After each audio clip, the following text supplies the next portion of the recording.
సభా అధ్యక్షులు, స్థానిక శాసనసభ్యులు, మీ అందరి అభిమాన నాయకులు, నా మిత్రులు ఐలన్న గారికి, విప్పు గారికి,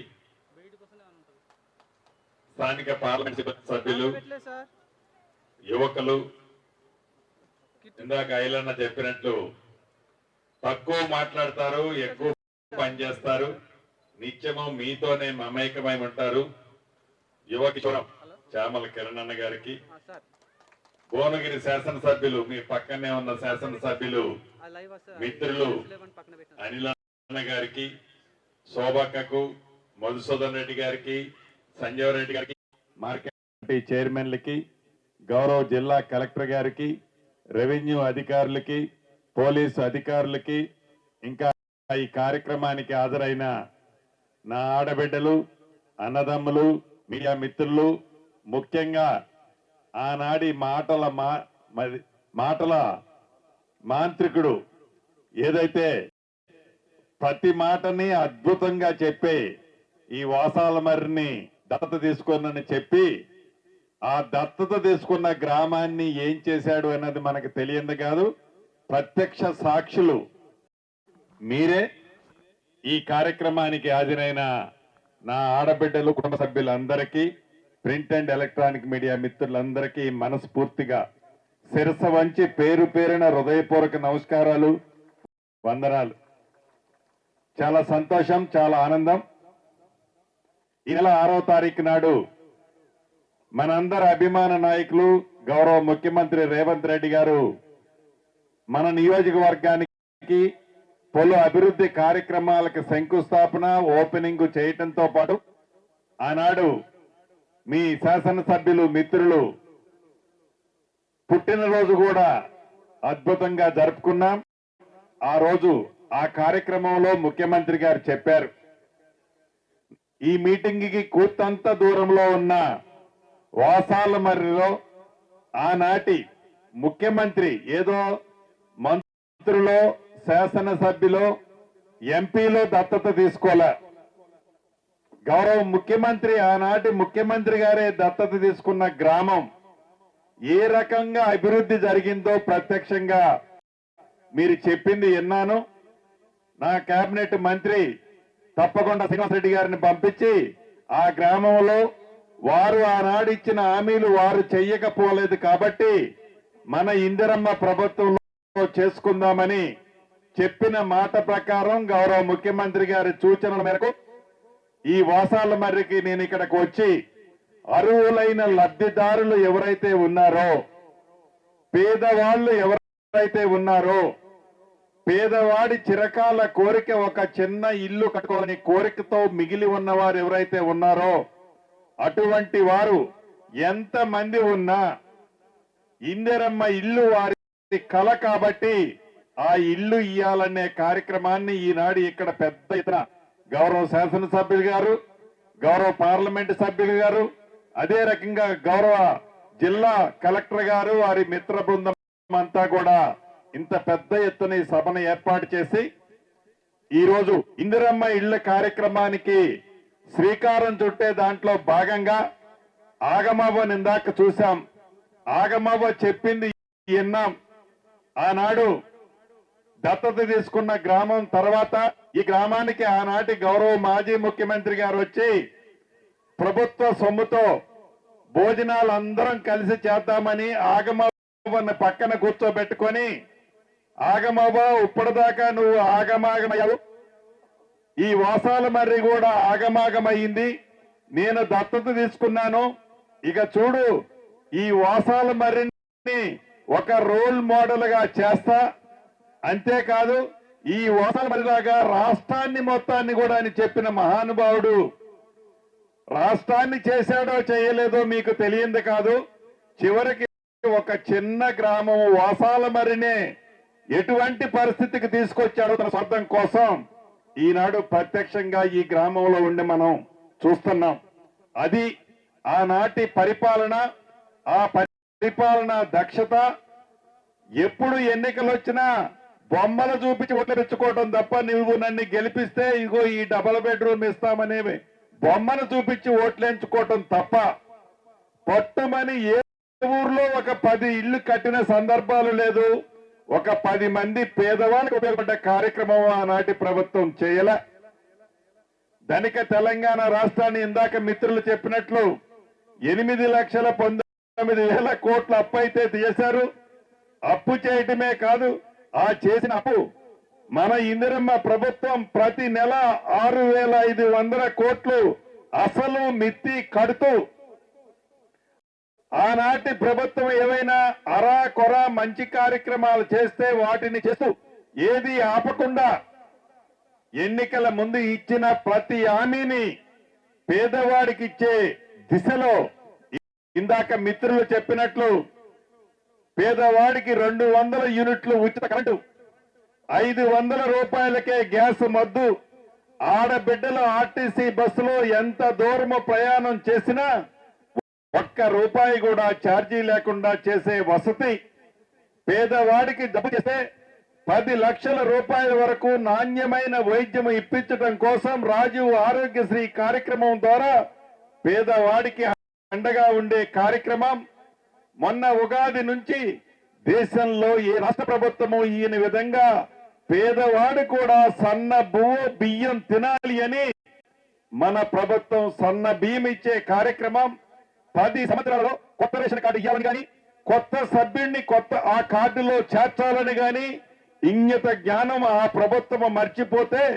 మన ప్రభుత్వం ఈనాడు ఆ కార్యక్రమాలు చేయటంతో పాటు పేదోడు పిల్లలు ప్రభుత్వ హాస్టల్స్ లో కాలేజీల్లో చదువుకుంటే డైట్ ఛార్జీలు 40% పెంచి ఆడపిల్లలకి కాస్మెటిక్ ఛార్జీలు 200% పెంచిన ప్రభుత్వం. ఇందిరమ్మ ఇల్లు కార్యక్రమం, ఈ ఇందిరమ్మ ఇల్లు కార్యక్రమం ఇందిరమ్మ ప్రభుత్వం అంటేనే ఇందిరమ్మ ఇల్లు అనే విధంగా ఆనాటి ఉమ్మడి ఆంధ్రప్రదేశ్ లో ఇప్పుడున్న తెలంగాణ రాష్ట్రంలో సుమారు 24 లక్షల ఇల్లు కట్టిన ప్రభుత్వం మన ఇందిరమ్మ ప్రభుత్వం. గడిచిన 10 సంవత్సరాలలో పేదవాడి కళ బొమ్మలకే పరిమితం చేశారు ఆనాటి దొరవరు. ఆ కళను నిజం చేయాలని మొదటి విడతగా రాష్ట్ర వ్యాప్తంగా 4.5 లక్షల ఇళ్లు ఇచ్చి ప్రతి ఇంటికి 5 లక్షల చొప్పున 4 విడతల్లో పునాదులు వేయటంతోనే ₹1,00,000, స్లాబ్ లెవెల్కి కట్టడంతోనే మరొక 1,00,000, స్లాబ్ వేయటంతోనే 2 లక్షలు, ఇల్లు పూర్తయిన తర్వాత 1,00,000 చొప్పున 5 లక్షలు ఇచ్చే కార్యక్రమాన్ని 22,500 కోట్లతో మొదటి విడతగా మొదలుపెట్టి ఈ రాబోయే 3.5 సంవత్సరాలలో ఈ 4.5 లక్షలతో కలిపి రాష్ట్ర వ్యాప్తంగా 20 లక్షల ఇళ్లు కట్టాలన్నదే మన ఇందిరమ్మ ప్రభుత్వం యొక్క ఆలోచన, చిత్తశుద్ధి. ఆ దిశలో పనిచేస్తూ ప్రతి ఇల్లు తక్కువలో తక్కువ 400 చదరపు అడుగులు, ఎక్కువలో ఎక్కువ 600 చదరపు అడుగులు ఉండాలని, ఆ ఇంట్లో ఒక చిన్న బాత్రూము, ఒక కిచెన్ కూడా ఉండే విధంగా ఈ రాష్ట్ర ప్రభుత్వము పేదవాడి కళను నెరవేర్చే విధంగా గౌరవ ముఖ్యమంత్రి రేవంత్ రెడ్డి గారి నాయకత్వంలో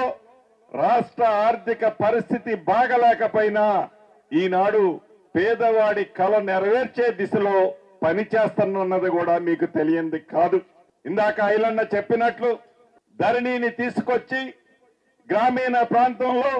పట్టణ ప్రాంతంలో ఆ 4 వ్యక్తులు వారి స్వార్థం కోసం 4 గోడల మధ్య మనందరినీ కూడా బంధించి భూములున్న ఆసాములని నిద్రలేని రాత్రుల్లో గడిపించిన ఆనాటి ప్రభుత్వానికి బుద్ధి చెప్పి మీ దీవెనలతో వచ్చిన ఈ ఇందిరమ్మ ప్రభుత్వం భూభారతి 2025 చట్టము ద్వారా ఏ ధరణితో పేదవాడు ఇబ్బంది పడ్డాడో, ఏ ధరణితో భూములున్న ఆసాములు అభద్రతకు లోనయ్యారో వారందరికీ పూర్తి భద్రత కల్పించే విధంగా ఒక అద్భుతమైన చట్టం మీ అందరికీ చుట్టములా ఉండే విధంగా భూభారతి 2025 చట్టాన్ని తీసుకొచ్చి 2 విడతలలో పైలట్ గా వివిధ మండలాల్లో చేసి 3వ విడత మొన్న 3వ తారీఖు నుంచి రేపటి వరకు రాష్ట్ర వ్యాప్తంగా అన్ని రెవెన్యూ గ్రామాలకి ఎంఆర్ఓ స్థాయి అధికారులు వారి బృందాలని పంపించి ఏ ఆఫీసుకి మీరు వెళ్లకుండా, మీ చెప్పులు అరిగిందాకా తిరగకుండా, ఏ కోర్టుల చుట్టూ మీ ఆలి మెడలో ఉన్న తాళిని అమ్ముకొని తిరగకుండా ఉండే విధంగా ఒక అద్భుతమైన చట్టాన్ని తీసుకొచ్చి ఈనాడు మీ సమస్యలు పరిష్కరించడానికి మీ గ్రామానికి ఎంఆర్ఓ అధికారుల్ని పంపించాము. మీ సమస్యలన్నీ తెలుసుకున్నాము. ఆగస్టు 15వ తారీఖు నాటికి వీలైనన్ని ఎక్కువ అన్ని సమస్యలని పూర్తిగా మీ రైతన్నలకి, భూములున్న ఆసాములకి స్వతంత్రం వచ్చే విధంగా ఈ చట్టం ప్రతి జబ్బుకి మందు ఎలా ఉంటుందో ఈ చట్టం భూమి వ్యవస్థలో ప్రతి సమస్యకి పరిష్కరించే విధమైన ఈ చట్టం ద్వారా ఆగస్టు 15వ తారీఖుతో మీ సమస్యలన్నీ కూడా పరిష్కారమయ్యే విధంగా మన ఇందిరమ్మ ప్రభుత్వం ఈ అద్భుతమైన చట్టాన్ని తీసుకొచ్చాం. అంతేకాదు, ప్రతి మండలంలో, ప్రతి జిల్లాలో సర్వేర్లు తక్కువ ఉన్నారని, ఈ సర్వే వ్యవస్థని పటిష్టం చేయాలని ప్రభుత్వ పక్షాన కనీసం 1000 మంది సర్వేలు తగ్గకుండా ఉండే విధంగా మొదటి విడత చర్యలు తీసుకొని రాష్ట్ర వ్యాప్తంగా ట్రైనింగ్ ఇచ్చిన 6000 పైగా లైసెన్స్డ్ సర్వేలను కూడా అతి కొద్ది రోజుల్లోనే మీ మండలానికి నియమించబోతుంది మన ఇందిరమ్మ ప్రభుత్వం. ఇవన్నీ చెప్పటానికి కారణం ఒక్కటే, పేదోడికి అండగా ఉండే ప్రభుత్వం, పేదోడికి ఆపద నుండి కాపాడే ప్రభుత్వం, పేదోడికి భరోసా ఇచ్చే ప్రభుత్వం, పేదోడి పక్షపాత ప్రభుత్వం మొదటి నుంచి ఇందిరమ్మ ప్రభుత్వం కాబట్టి పేదోడి కష్టాలని తెలిసిన ప్రభుత్వం మన గౌరవ ముఖ్యమంత్రి రేవంత్ రెడ్డి గారు మన ప్రభుత్వం కాబట్టి భవిష్యత్తులో ఈ ఇందిరమ్మ ఇల్లే కాదు, ఈ భూభారతే కాదు, ఈ సన్న బియ్యమే కాదు, ఇంకా కొన్ని కార్యక్రమాలు చెప్పాం. రాష్ట్ర ఆర్థిక పరిస్థితిని ఇప్పుడే గాడిలో పెడుతున్నాం. గాడిలో పూర్తయిన తర్వాత చెప్పిన ప్రతి మాటని, చేసిన ప్రతి వాగ్దానాన్ని, లేట్ అయితే ఒక 6 నెలలు లేటు కావచ్చు, కానీ ఇచ్చిన ప్రతి హామీని ఇందిరమ్మ ప్రభుత్వంలో మీ గుమ్మానికి గౌరవ ముఖ్యమంత్రి రేవంత్ రెడ్డి గారి ఆధ్వర్యంలో చేర్చే బాధ్యత మీరెన్నుకున్న ప్రజా ప్రతినిధులుగా మా అందరిది అని మరొక్కసారి మీకు తెలియజేస్తూ, తప్పుని ఒప్పుగా, ఒప్పును తప్పుగా సోషల్ మీడియాని వాడుకొని ఆనాడు అక్రమంగా కోట్లాది రూపాయలు సంపాదించిన సంపాదని ఖర్చు పెట్టి ఈనాడు తెలంగాణ రాష్ట్రంలో 10 సంవత్సరాలు తెలంగాణ ప్రభుత్వాన్ని కొల్లగొట్టిన పెద్దలు నీతి శాస్త్రాలు చెబుతూ, పచ్చి అబద్ధాలు మాట్లాడుతూ, మళ్లీ ప్రజల మధ్యకొచ్చి మాయమాటలు చెప్పి, ఇందాక ఆగమ్మ అవ్వ చెప్పినట్లు